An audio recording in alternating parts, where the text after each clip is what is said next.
Westroad's Holiday Massacre. On December 5, 2007, 19-year-old Robert Hawkins stepped out of an elevator into the third floor of the Von Maur department store at Westroad's Mall in Omaha, Nebraska, while employees like Beverly Flynn and Janet Jorgensen were simply trying to get through another busy holiday shift. Shoppers drifted between perfume counters and gift displays, Christmas music echoing softly over the loudspeakers, and no one knew that Hawkins had hidden a semi-automatic rifle under his black hoodie, or that he had left behind a note saying he wanted to be remembered. Earlier that day, he had been told he could no longer stay at the house where he was living, drifting between friends and feeling that he had no place to go. Security cameras later showed him wandering calmly through the store, pausing to look over the railings as if he were just another bored teenager killing time.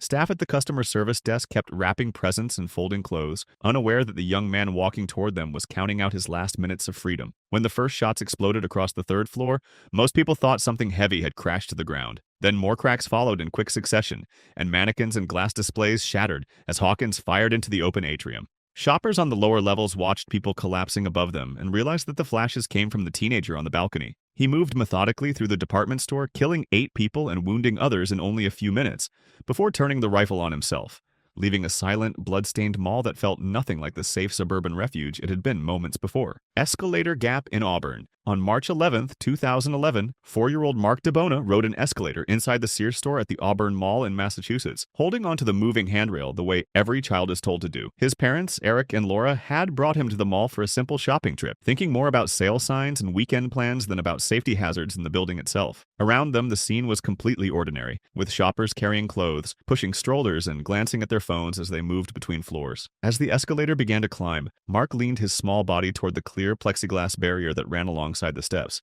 curious about the view down into the store. The handrail pulled his arm forward with more force than anyone expected. The adults nearby had no reason to imagine that the space between the handrail and the glass was several inches wider than safety codes allowed, an invisible design flaw that had gone unnoticed for years. In one terrifying moment, the moving belt dragged him toward that gap, and his body slipped partly through it. His father lunged to grab him, but the escalator kept moving, and the child's momentum carried him over the edge. Mark fell from the second floor down onto a display case on the level below, suffering catastrophic head injuries before frantic shoppers could even understand what had happened. He died the next day in the hospital, and investigators later confirmed that the gap on the escalator violated state regulations, turning a routine ride between floors into a lethal trap built right into the heart of the mall.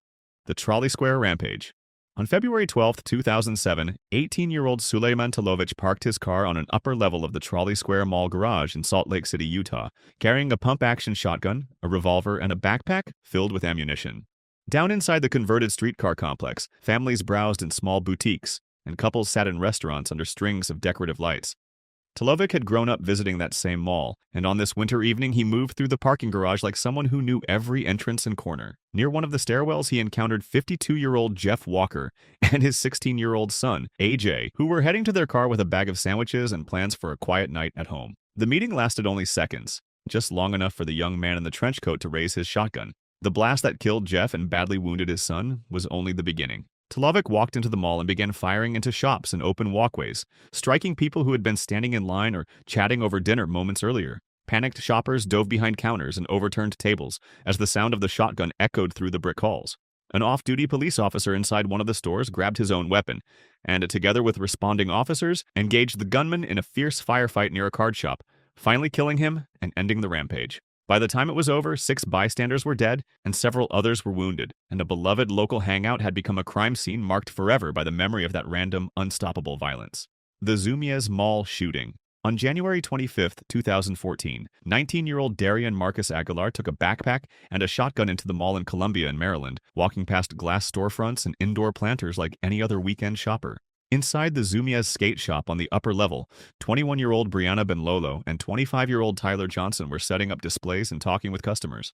Aguilar had left behind a handwritten journal and digital notes, revealing a troubled inner world and an obsession with earlier mass shootings. Security footage later showed him lingering in the store area, apparently waiting for the moment when the fewest people would be able to react. For Brianna and Tyler, the mall was a workplace they knew well, a familiar environment where they had no reason to expect danger from the quiet young man who had just stepped inside. Seconds later, the normal soundscape of the mall tore open as shotgun blasts echoed from the Zumi store. Customers inside dove for cover while glass and merchandise exploded from the shelves. Two employees who had been talking about weekend plans were suddenly lying mortally wounded on the shop floor, and panicked shoppers in the corridor outside stampeded toward the nearest exits. When police tactical teams finally reached the upper level, they found Aguilar dead from a self-inflicted gunshot wound and improvised explosives made from fireworks in his backpack, a chilling sign that he had envisioned an even larger catastrophe inside the mall. The child in his arms.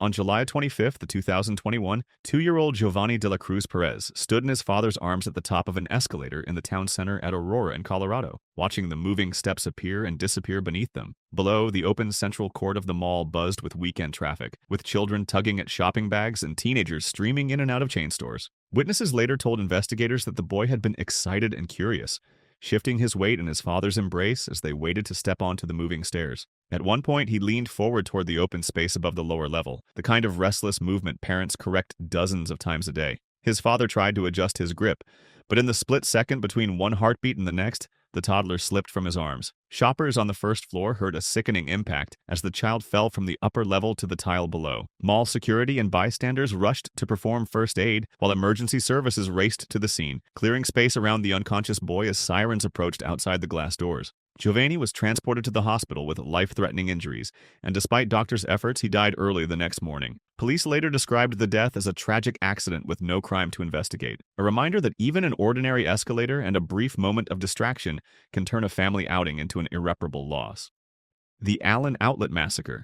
On May 6, 2023, 33-year-old Mauricio Garcia pulled his car into a parking space outside the Allen Premium Outlets in Allen, Texas, wearing black tactical gear and carrying an AR-15-style rifle. Families like Q Song Cho, his wife Cindy, and their 3-year-old son James had come to the outdoor mall for a normal weekend of shopping and exchanging clothes.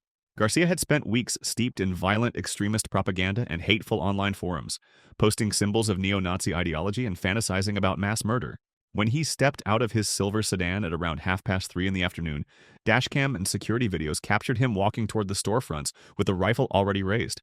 People near the entrance had barely a second to react before he opened fire, sending shoppers scrambling behind cars and display racks as bullets tore through the parking lot.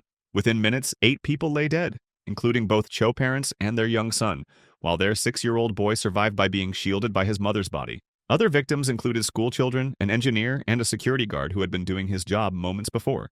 An Allen police officer who happened to be on the property for an unrelated call heard the gunfire, ran toward the chaos, and killed the gunman, ending the attack. When the shooting stopped, 7 additional people were critically injured, and the carefully designed outlet center looked less like a shopping destination and more like a battlefield, littered with abandoned strollers, shattered glass, and dropped shopping bags. The food court fight. On February 15, 2023, 17-year-old Angela Zaragoza walked through the Cielo Vista Mall in El Paso, Texas, with a group of friends, drifting toward the food court like so many teenagers do on a weeknight. Nearby, another group of young men moved in the same direction, their simmering tensions the kind of thing that usually ends in harsh words and nothing more. What began as a verbal confrontation between the two groups escalated quickly into shoving and punches, drawing startled looks but not yet full-fledged panic. In that moment, a 16-year-old pulled out a handgun, a weapon no one in the mall expected to see in the hands of someone so young. The crack of gunfire echoed off the tile and metal chairs, sending people diving under tables as Angeles and 2 others were struck by bullets. As screams filled the food court, a bystander who was legally armed drew his own weapon and shot the fleeing teenager, ending the attack while others rushed to help the wounded. Angeles Zaragoza was pronounced dead, while the other victims were rushed to nearby hospitals and the suspect was taken into custody. Police later described the scene as chaos born from a simple fight that never should have involved a gun, a tragedy that turned an ordinary evening at the mall into another entry on the long list of American shopping centers, marked forever by sudden, senseless violence.